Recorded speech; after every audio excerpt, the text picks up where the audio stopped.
गावाखाण्याचं आणखी एक वैशिष्ट्य होतं. वस्तीला जोडूनच एक क्लब होता, जवळजवळ उघडा. मोठ्या हॉलच्या पुढं बख्खळ जागेत, चट्ट्यांच्या भिंती, ताडपत्र्याचं छत, या क्लबलाच गावाखाना म्हणत.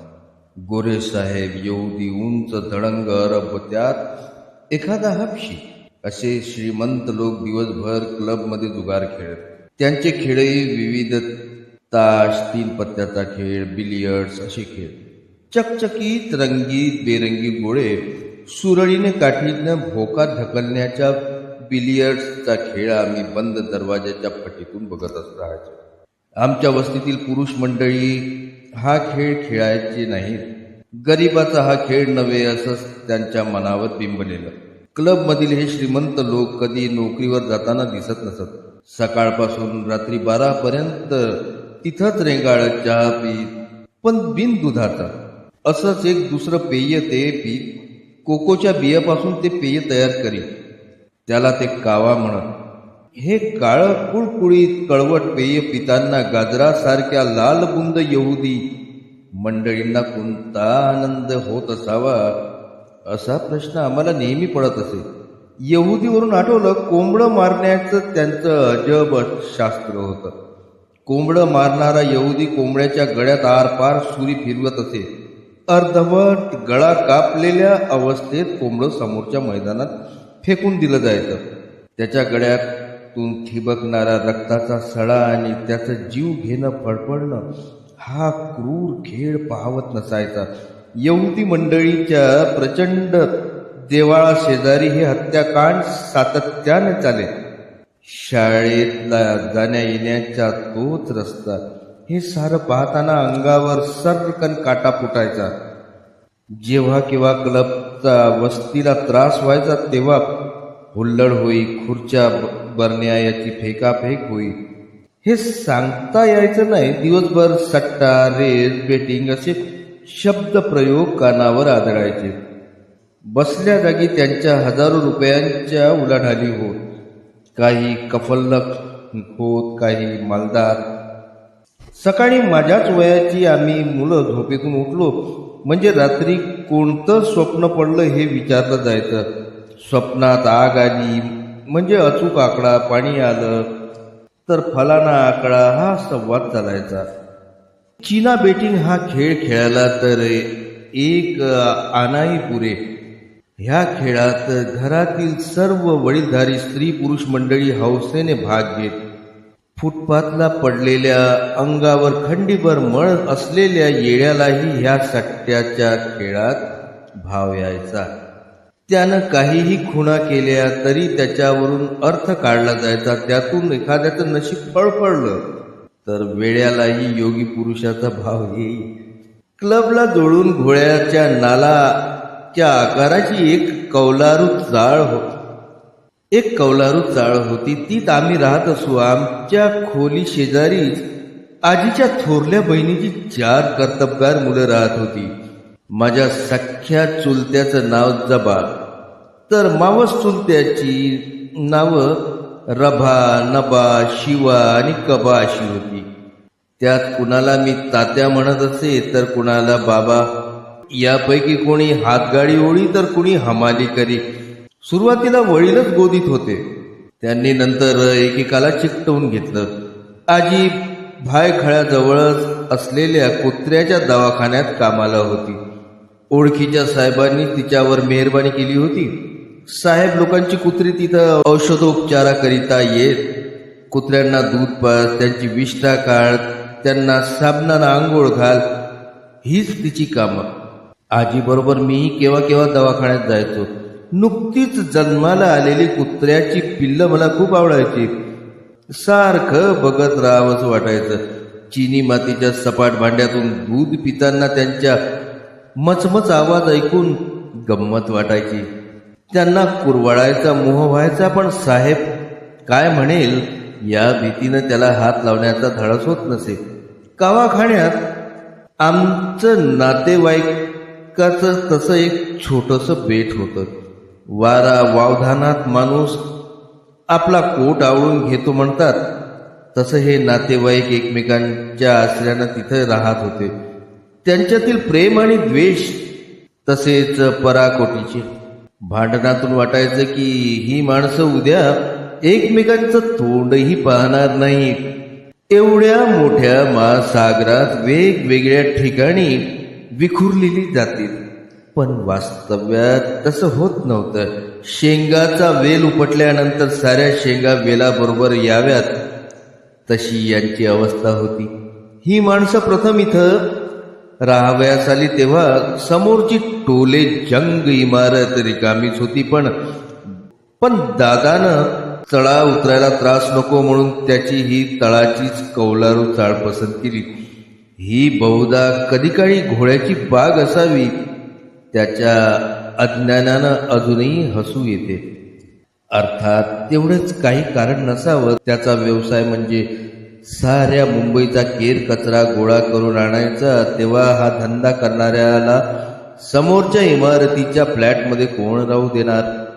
पण त्यामुळे कोणत्या नरकात त्याने दिवस काढले. पुढं माझ्याही आयुष्याची किती उमेदाची वर्ष या खाचरात गेली. पावसाळ्यात जवळजवळ सर्वांच्याच खोल्या गळत. रात्रभर डबडी भगोली घमेली ठाई ठाई ठेवली जायची. या जलतरंगांच्या आवाजात कधी झोप लागायची ते कळायचंही नाही.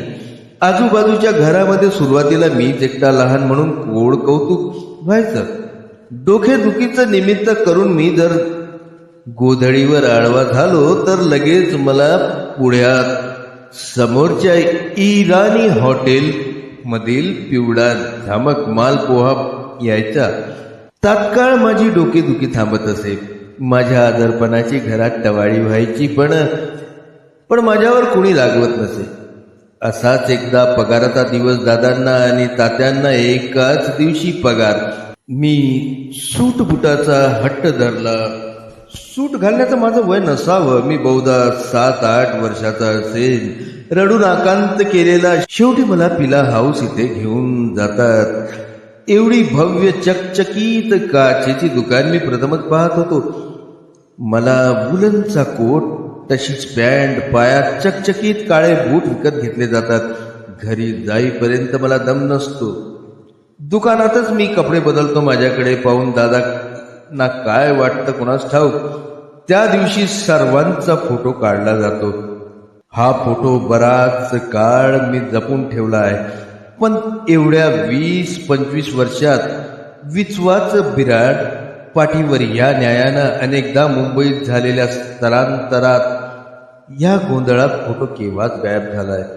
एखाद्याचा अमोल खजिना लुटला जावा तसं आज मला वाटत आहे. दादा तात्या यांचा दुर्मिळ फोटो. एवढीच स्मृती मी जपून ठेवू शकलो. पण तोही क्षण काळात आड दडलाय. दादाचा चेहरा आजही आठवतो आहे. दादा काळे सावळे शिसवीसारखे उंच शेलाट्या अंगाचे. त्यांचा पोशाख तसा भपकेबाज. पांढर शुभ्र मसराईचं उंची धोतर, वुलनचा कोट, डोक्यावर उंच काळी गंधर्व छाप टोपी. छान हसायचे. हसताना त्यांच्या दातावरची एक सोन्याची मेख लकलकायची. तसं त्यांना लिहिता वाचता येत नव्हतं. पण फोटो काढताना त्यांनी हातात जाडजूड ग्रंथ घेतलेला.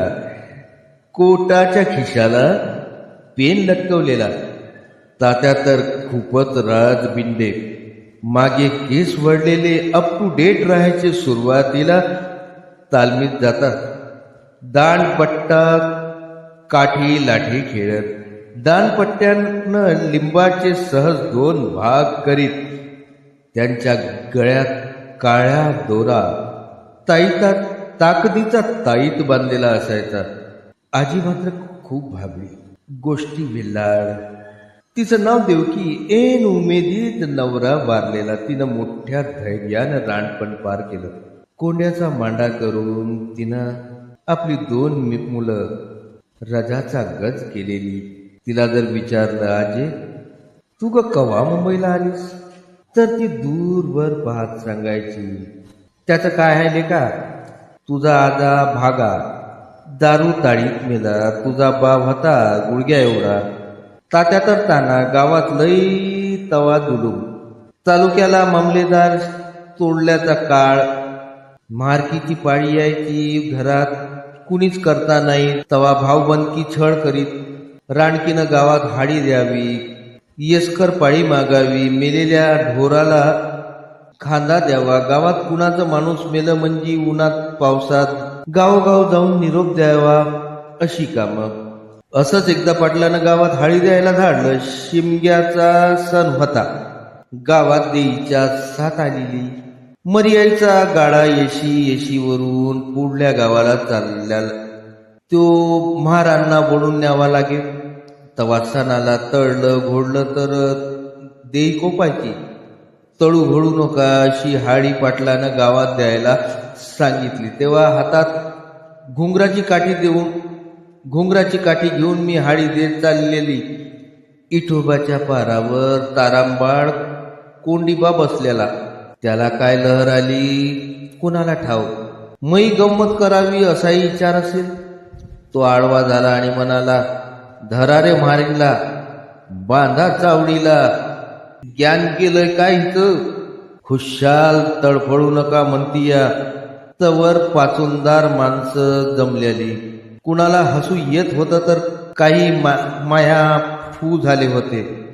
मी गावकऱ्याच्या हातापाया पडले. कंची हाळी दिली ते शब्दावर सांगितले, पण गावकरी ऐकत ना. मारुड्यात चुलत दिराला बातमी कळली.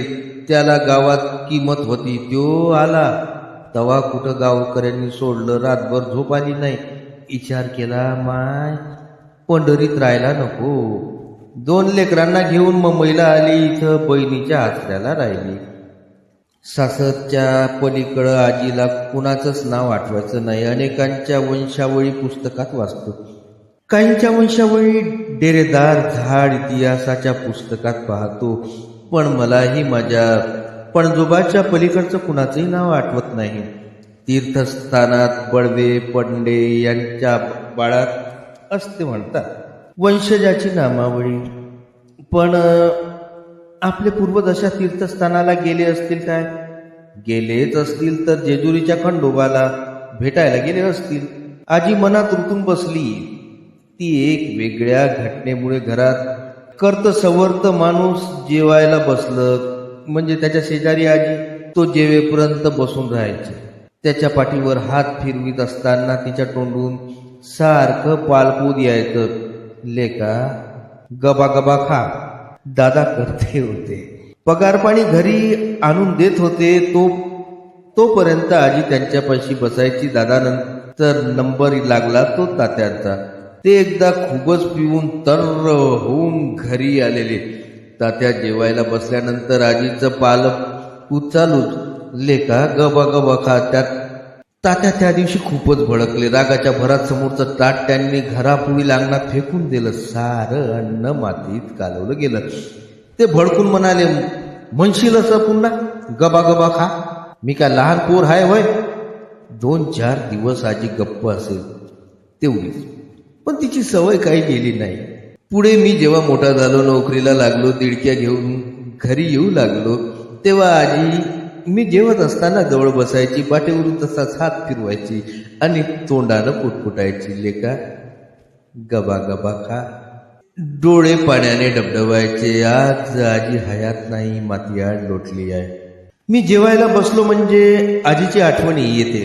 तिचे शब्द कानात घुमतात. तसं पाहिलं तर उभ्या हयातभर आजीनं काडीचंही सुख पाहिलं नव्हतं. पण तिच्या स्वभावातील हळवेपणा कठोर वास्तव्याने खुरटून कसा गेला नाही याचंच मला नवल वाटतं. आजीसारखं जुन्या पिढीतील माणसं आज दिसेनाशी होतात. केवळ व्यवहार कळवटपणा एवढाच गाठीला मारून माणसं अवतीभवती वावरताना दिसतात. मी तालुक्याला गावी इंग्रजी शाळेत शिकत होतो. आजीला मुंबईला जेव्हा समजलं की मला दाढी मिशा आल्या तेव्हा तिला याचा किती आनंद झाला म्हणून सांगू. तात्या काकूला सांगणार नाही अशा पद्धतीनं तिनं गावातल्याला हाती मला दाढी करण्याचं मशीन पाठवलं. इतका काळ गेलाय त्याच मशिनीनं आज मी दाढी करतोय. तसं ते खूपच खराब झालं आहे, पण मला ते अडगडीत टाकावं असं वाटत नाही. काहींना पुनर्जन्मांच्या घटना आठवतात, रवींद्रनाथ टागोर किंवा बाकीच्या पुनर्जन्माच्या आठवणी सांगणाऱ्या मंडळी एवढी माझी बुद्धी तेज नाही, पण दूरवर डोळे किलकिले करून पाहू लागलो तर शाळेत जाण्यापूर्वीची एक घटना मात्र काळजावर कोरल्यासारखी आठवते. या घटनेने खोलवर जखम केली आहे. कुठली ती घटना याबद्दल आपण जाणून घेऊया व्हिडिओच्या पुढील भागात. मित्रांनो, आपण वाचन करतो आहोत दया पवार लिखित बलूत या पुस्तकाचं. आपणास जर माझी वाचनशैली, माझा हा उपक्रम आवडला असेल तर कृपया चॅनलला लाईक करा, सबस्क्राईब करा आणि शेअर करायला मात्र विसरू नका. धन्यवाद.